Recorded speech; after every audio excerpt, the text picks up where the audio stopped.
Repression, Sigmund Freud, 1915. One of the vicissitudes an instinctual impulse may undergo is to meet with resistance which seeks to make it inoperative. Under certain conditions, which we shall presently investigate more clearly, the impulse then passes into the state of repression. Hi, today we're going to take a look at a academic paper by Sigmund Freud. It's called On Repression and was made in Vienna, Austria in 1915. He presented this paper. It's about 13 pages long and it will last about 35 minutes. If you really want to understand Freud, you have to get back to the original Freud, read the original Freud. So he wrote in a different style than modern day psychologists who'll be using PowerPoint presentations and all sorts of subheadings and so on. Instead, he simply wrote paragraph by paragraph, line by line. And there's a lot of subtlety in the way that he wrote things. And really to understand the subtlety of Freud, you have to get back to the original material. So I'm sure after reading and listening to this paper, you'll have a far better idea and subtler idea about Freud's ideas on the topic of repression. Repression, Sigmund Freud, 1915. One of the vicissitudes an instinctual impulse may undergo is to meet with resistance which seeks to make it inoperative. Under certain conditions, which we shall presently investigate more clearly, the impulse then passes into the state of repression. Verdragung. If what was in question was the operation of an external stimulus, the appropriate method to adopt would obviously be flight.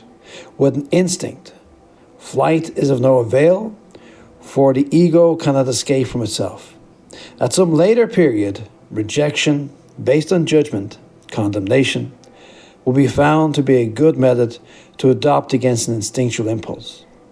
Repression is a preliminary stage of condemnation, something between flight and condemnation. It is a concept which could not have been formulated before the time of psychoanalytic studies. It is not easy in theory to deduce the possibilities of such a thing as repression. Why should an instinctual impulse undergo a vicissitude like this? A necessary condition of its happening must clearly be that the instinct's attainment of its aim should produce unpleasure instead of pleasure.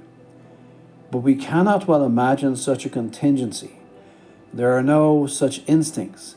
Satisfaction of an instinct is always pleasurable. We should have to assume certain peculiar circumstances, some sort of process by which the pleasure of satisfaction is changed into unpleasure. In order to better to delimit repression, let us discuss some other instinctual situations. It may happen that external stimulus becomes internalized, for example by eating into and destroying some bodily organ, so that a new source of constant excitation and increase of tension arises. The stimulus thereby acquires a far-reaching similarity to an instinct. We know that a case of the sort is experienced by us as pain. The aim of this pseudo-instinct, however, is simply the cessation of the change in the organ and the unpleasure accompanying it. There is no other instinct pleasure to be attained by cessation of pain. Furthermore, the pain is imperative. The only thing to which it can yield to are removal by the same toxic agent or the influence of mental distraction. The case of pain is too obscure to give us any help in our purpose. Let us take the case in which an instinctual stimulus such as hunger remains unsatisfied. It then becomes imperative and can be allayed by nothing but the action that satisfies it. It keeps us in a constant tension of need. Nothing in the nature of a repression seems in this case to come remotely into question. This repression certainly does not arise in cases where the tension produced by lack of satisfaction of instinctual impulse is raised to an unbearable degree. The method of defense which are open to the organism against the situation must be discussed in another connection. Let us rather confine ourselves to clinical experience as we meet with it in psychoanalytic practice. We then learn that the satisfaction of an instinct which is under repression would be quite possible, and further that in every instinct, such as a satisfaction will be pleasurable in itself, but it will be irreconcilable with other claims and intentions. It would therefore cause pleasure in one place and unpleasure in another. It has consequently become a condition for repression that the motive force of unpleasure shall have acquired more strength than the pleasure obtained from satisfaction. Psychoanalytic observation of the transference neurosis, moreover, leads us to conclude that repression is not a defensive mechanism which is present from the very beginning, and that it cannot arise until a sharp cleavage has occurred between conscious and unconscious mental activity. That the essence of the repression is simply in turning something away and keeping it at a distance from the conscious. This view of the process will be made more complete by assuming that before the mental organization reaches this stage, the task of fending off instinctual impulses is dealt with by the other vicissitudes which instincts may undergo. Example, reversal into the opposite, or turning round upon the subject's own self. It seems to us now that in view of the very great extent to which repression and what is unconscious are correlated, we must therefore defer probing more deeply into the nature of repression until we have learned more about the structure of the succession of psychical agencies and how the differentiation between what is unconscious and conscious. Till then, all we can do is put together, in a purely descriptive fashion, a few characteristics of repression that have been observed clinically, even though we run the risk of having to repeat unchanged much that has been said elsewhere. We have reason to assume that there is a primal repression, a first phase of repression, which consists in the psychical ideation representative of the instinct being denied entrance into the conscious. Point number 2. See the editor's note in the previous paper. With this, a fixation is established. The representative in this question persists unaltered from then onwards, and the instinct remains attached to it. This is due to the properties of unconscious processes, of which we will talk about later. The second stage of repression proper, affects mental derivatives of the repressed representative, or such trains of thought as originating elsewhere have come into associative connection with it. On account of this association, these ideas experience the same fate as what are primarily repressed. Repression proper, therefore, is actually an after pressure. Footnote 3. Nachdrängen. Freud uses the same term in his account of the process in the Schreber analysis and also in his paper on the unconscious. But on alluding to the point more than 20 years later in the third section of Analysis, Terminable and Interminable, 1937, he uses the word Nachverdrängung, after repression.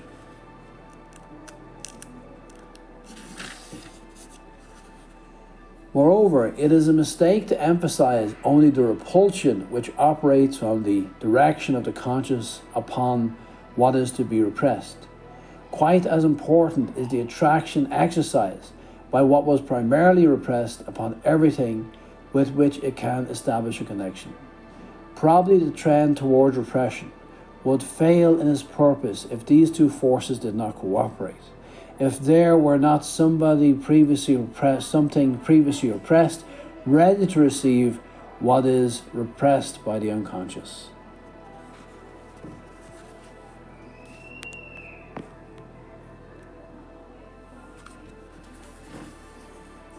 Under the influence of the study of psychoneurosis, which brings before us the important effects of repression, we are inclined to undervalue their psychological bearing and to forget too readily that repression does not hinder the instinctual representative from continuing to exist in the unconscious, from organizing itself further, putting into derivatives and establishing connections.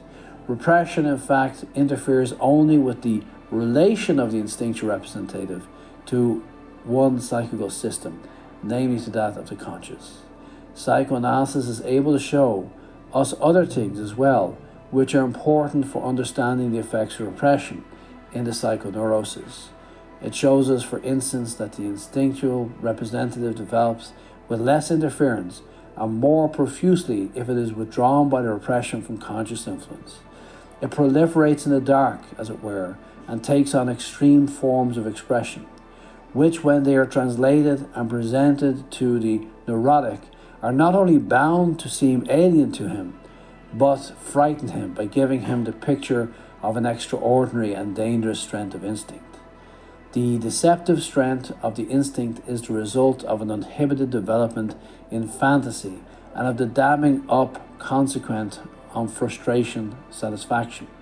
The fact that this last result is bound up with repressive points, the direction in which the true significance of repression has to be looked for.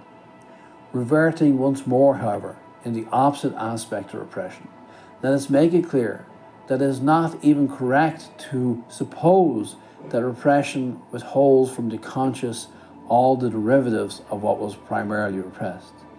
If these derivatives have become sufficiently far removed from the repressed representative, whether owing to the adoption of distortions or by reason of the number of intermediate links inserted, they have free access to the conscious. It is as though the resistance of the conscious against them was a function of their distance from that which was originally repressed. In carrying out the techniques of psychoanalysis, we constantly require the patient to produce such derivatives of the repressed as in the consequence either of their remoteness or by their distortion can pass the censorship of the conscious. Indeed, the association which we require to give without being influenced by any conscious purportive idea and without any criticism, and from which we reconstitute a conscious translation of the repressed representative. These associations are nothing other than the remote and distorted derivatives of this kind. During this process, we observe that the patient can go on spinning a trail of such associations till he is brought up against some thought, the relation of which to what is repressed becomes so obvious that he is compelled to repeat his attempt at repression. Neurotic symptoms, too, must have fulfilled that same condition, for they are derivatives of the repressed, which has by their means finally won the access to the conscious which was previously denied it. Footnote number 2. In the German edition 1924, the latter part of the sentence was translated formally as which has finally wrestled from the unconscious the right of way previously denied it. In the German edition of 1924 onwards, the word vom was corrected to zum, thus altering the sentence to give the meaning above. We can lay down no general rule as to what degree of distortion and remoteness is necessary before the resistance on the part of the conscious is removed. A delicate balancing is here taking place, the play of which is hidden from us. Its mode of operation, however, enables us to infer that it is a question of calling a halt when the cathexis of the unconscious reaches a certain intensity, an intensity beyond which the unconscious would break through to satisfaction. Repression acts, therefore, in a highly individual manner. Each single derivative of the repressed may have its own special vicissitude, a little more or a little less distortion than the whole outcome. In this connection, we can understand how it is that the objects to which men give most preference, their ideals, proceed from the same perception and experiences as the objects which they most abhor, and they were originally only distinguished from one another through slight modification. Indeed, as we have found in tracing the origin of the fetish, it is possible that the original instinctual representative to be split in two, one part undergoing repression, while the remainder, precisely on account of this intimate connection, undergoes idealization. The same result as follows from an increase or decrease in the degree of distortion may also be achieved at the other end of the apparatus, so to speak, by a modification in the condition for the production of pleasure and unpleasure. Such techniques have been evolved with the purpose of bringing about such changes in the place of mental forces that what would otherwise give rise to unpleasure may on this occasion result in pleasure. And whenever a technical device of this sort comes into operation, the repression of an instinctual representative, which would otherwise be repudiated, is lifted. These techniques have till now only been studied in any detail in jokes. As a rule, the repression is only temporarily lifted and is promptly reinstated. Observations like this, however, enable us to note some further characteristic of repression. Not only is it, as we've just shown, individual in its operation, but is also exceedingly mobile. The process of repression is not to be regarded as an event which takes place once, the results of which are permanent, as when some living thing has been killed and from that time onwards is dead. Repression demands a persistent expenditure of force, and if this were to cease, the success of the repression will be jeopardized, so that a fresh act of repression will be necessary. We may suppose that the repressed exercises a continuous pressure on the direction of the conscious, so that which pressure must be balanced by an increasing counter-pressure. Thus, the maintenance of a repression involves an uninterrupted expenditure of force, while its removal results in a saving from an economic point of view.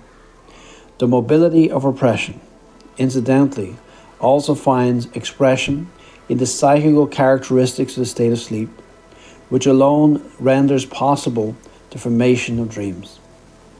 With return to waking life, the repressed catexes, which would otherwise have drawn in, are once more sent out. Finally, we must not forget that after all we have said, very little about an instinctual impulse when we've established what is repressed. Without prejudice to its repression, such as an impulse may be in wildly different states. It may be inactive, that is, only very slightly catected with psychical energy, or it may be catected in varying degrees and so unable to be active. True, the activation will not result in a direct lifting of the repression, but it will set in motion all the processes which end in a penetration by the impulse into consciousness along circuitous paths. With unrepressed derivatives of the unconscious, the fate of a particular idea is often decided by the degree of its activity or architexis. It is an everyday occurrence that such a derivative remains unrepressed so long as it represents only a small amount of energy. Although its content would be calculated to give rise to a conflict with what is dominant in consciousness. The quantitative factor proves decisive for this conflict as soon as the basically obnoxious idea exceeds a certain degree of strength. The conflict becomes a real one, and it's precisely this activation that leads to repression. So that where repression is concerned, an increase of energetic catexis operates in the same sense as an approach to the unconsciousness, while the decrease of that catexis operates in the same sense as remoteness from the unconscious or distortion. We see that the repressive trends may find a substitute for repression in a weakening of what is distasteful. It is In our discussion so far, we have dealt with the repression of the instinctual representative, and by the latter we have understood an idea or group of ideas which is connected with a definite quota of psychical energy, libido or interest, coming from the instinct. Clinical observations now obliges us to divide up what we have hitherto regarded as a single entity, for it shows us that besides the idea, some other element representing the instinct has to be taken into account. And this other element undergoes vicissitudes of repression which might be quite different from those undergone by the idea. For this other element of the psychical representative, the term quota of effect has been generally adopted. It corresponds to the instinct insofar as the latter has become detached from the idea and finds expression proportionate to its quantity, in processes which are sensed as effects. From this point on, in describing a case of repression, we shall have to follow up separately what, as the result of repression, becomes of the idea and what becomes of the instinctual energy linked to it. We should be glad to be able to say something general about the vicissitudes of both, and have taken our bearings a little. We shall in fact be able to do so. The general vicissitude which overtakes the idea that represents the instinct can hardly be anything else than it should vanish from the consciousness if it was previously conscious, or that it should be held back from the consciousness if it was about to become conscious. The difference is not important. It amounts to much the same thing as the difference between my ordering an undesirable guest out of my drawing room or out of my front hall, and my refusing, after recognizing him, to let him cross my threshold at all. The quantitative factor of the instinctual representative has three possible vicissitudes, as we can see from a cursory survey of the observations made by psychoanalysis. Either the instinct is altogether suppressed, so that no trace of it is found, or it appears as an effect which is in some way or other qualitatively coloured, or it is changed into anxiety. The two latter possibilities set up the task of taking into account, as a further instinctual vicissitude, the transformation into effects, and especially into anxiety, of the psychical energy of the instincts. We recall the fact that the motive and purpose of repression was nothing else than the avoidance of unpleasure. It follows that the vicissitude of the quota of effect belongs to the representative is far more important than the vicissitudes of the idea, and this fact is decisive for our assessment of the process of repression. If a repression does not succeed in preventing feelings of unpleasure or anxiety from arising, we may say that it has failed, even though it may have achieved its purpose as far as the ideational portion is concerned. Repressions that have failed will of course have more claim on our interest than any that might have been successful, for the latter will, for the most part, escape our examination. We must now try to obtain some insight into the mechanism of the process of repression. In particular, we want to know whether there is a single mechanism only or more than one, and whether perhaps each of these psychoneuroses is distinguished by a mechanism of repression peculiar to it. At the onset of this inquiry, however, we are met by complications. The mechanism of a repression becomes accessible to us only by deducing that mechanism from the outcome of the repression. Confining our observations to the effect of repression on the ideational portion of the representative, we discover that as a rule, it creates a substitutive formation. What is the mechanism by which such a substitute is formed? Or should we distinguish several mechanisms here as well? Further, we know that repression leaves symptoms behind it. When we then suppose that the forming of substitutes and the forming of symptoms coincide, and if this is on the whole, is the mechanism of forming symptoms the same as that of repression? The general probability would seem to be that the two are widely different, and that it is not the repression itself which produces substitutive formations and symptoms, but that these latter are indications of a return of the repressed, and owe their existence to quite other processes. It would also seem advisable to examine the mechanism by which these substitutes and symptoms are formed before considering the mechanism of repression. Obviously, this is no subject for further speculation. The place of speculation must be taken by a careful analysis of the results of repression observable on the different neuroses.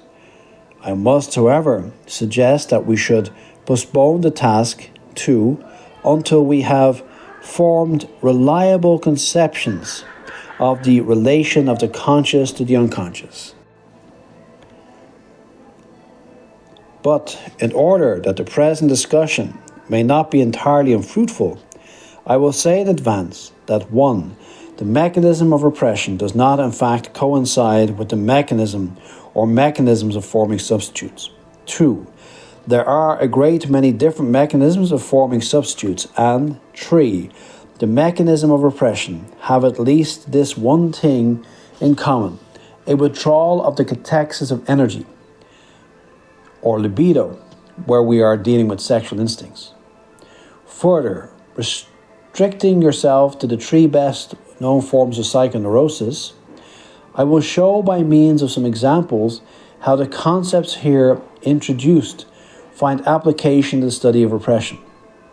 From the fields of anxiety hysteria, I will choose a well-analyzed example of an animal phobia. The instinctual impulse subjected to repression here is a libidinal attitude towards a father, coupled with fear of him. After repression, this impulse vanishes out of consciousness. The father does not appear in it as an object of libido. As a substitute for him, we find in a corresponding place some animal which is more or less fitted to be an object of anxiety. The formation of the substitute for the ideational portion of the instinctual representative has come about by displacement along a chain of connections which is determined in a particular way. The quantitative portion has not vanished, but has been transformed into anxiety. The result is fear of a wolf instead of a demand for love from the father.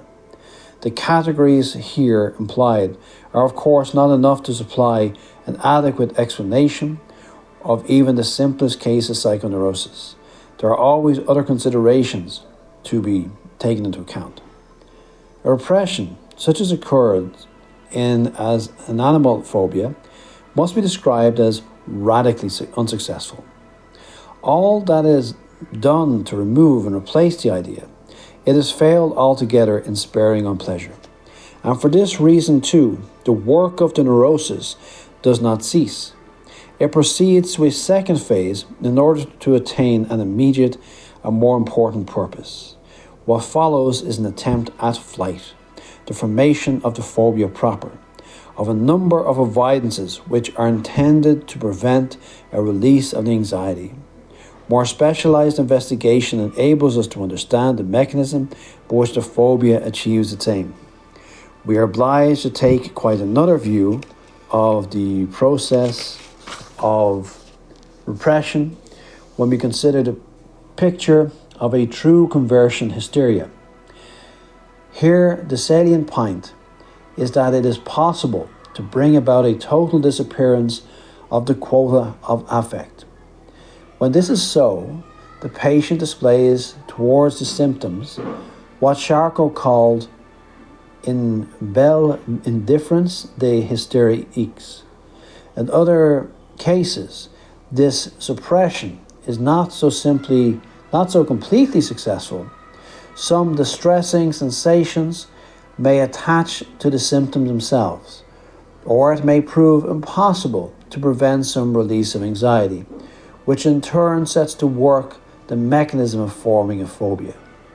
The ideational content of the instinctual representative is completely withdrawn from the consciousness as a substitute, at the same time as a symptom. We have an overstrong innervation, in typical cases a somatic one, sometimes of a sensory, sometimes of a motor character, either as an excitation or an inhibition. The over-innervated area proves on closer view to be a part of the repressed instinctual representative itself, a part which is, through the process of condensation, has drawn the whole catexis onto itself.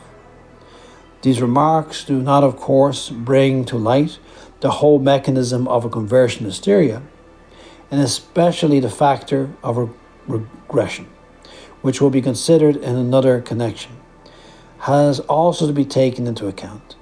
Insofar as repression in conversion hysteria is made possible only by the extensive formation of substitutes, it may be judged to be entirely unsuccessful as regards dealing with the quota of effect. However, which is the true task of repression, it generally signifies a total success. In conversion hysteria, the process of repression is completed with the formation of the symptom and does not, as in anxiety hysteria, need to continue to a second phase, or rather, strictly speaking, to continue endlessly. A totally different picture of repression is shown once more in the third disorder, which we should consider for the purpose of our illustration, in obsessional neurosis. Here we are at first in doubt what it is that we have to regard as the instinctual representative that is subject to repression, whether it is a libidinal or a hostile trend. This uncertainty arises because obsessional neurosis has as its basis a regression owing to which a sadistic trend has been substituted for an affectionate one. It is this hostile impulse against someone who is loved which is subjected to repression. The effect at an early stage of the work of repression is quite different from what it is seen in later time. At first, the repression is completely successful. The ideational content is rejected and the effect made to disappear. As a substitutive formation, there arises an alteration of the ego in the shape of an increased conscientiousness, and this can hardly be called a symptom. Here, substitute and symptom do not coincide. From this, we learn something, too, about the mechanism of repression. In this instance, as in all others, repression has brought about a withdrawal of libido, but here it has made use of reaction formation for this purpose, by intensifying an opposition. Thus, in this case, the formation of a substitute has the same mechanism as repression, and at bottom coincides with it, while chronologically as well as conceptually, it is distinct from the formation of a symptom. It is very probable that the whole process is made possible by the ambivalent relationship into which the sadistic impulse that has to be repressed has been introduced. But the repression, which was at first unsuccessful, does not hold firm. In the further course of things, its failure becomes increasingly marked. The ambivalence which has enabled repression through reaction formation to take place is also the point at which the repressed succeeds in returning. The vanished effect comes back in its transformed shape as social anxiety, moral anxiety, and unlimited self-reproaches. The rejected idea is replaced by a substitute by displacement, then a displacement on to something very small or indifferent. A tendency to complete re-establishment of the repressed idea is as a rule unmistakably present.